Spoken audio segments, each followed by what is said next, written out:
Sikiliza hapa. Kwaya zote kafanyeni matengenezo. Hiyo midundo mnayofanya hiyo sio ya Roho Mtakatifu, ni ushenzi kutoka kuzimu. Ni upagani paka. Kafiri mkubwa huo.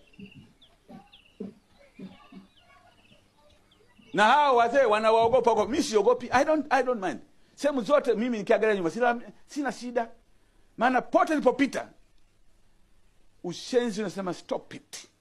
Na you have to do it. Kanisa hatuwezi nikaifunga kwaya. Kwisha. 8 months hakuna kwaya.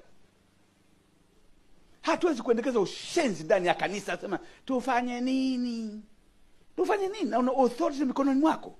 You have the scriptures, the spirit of prophecy. You have the church manual.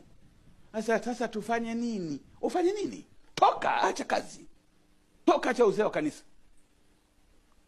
Kuliko kujipatia hukumu ya bure. Hatutaikubali dhambi. Desire of Ages, ukurasa wa 152, aya ya 3, mstari wa 3 wa aya hiyo. Hataikubali dhambi kwa kunyamaza kimya, kwa tendo, kwa neno, au kwa kuwepo tu. Ukweli mtupu.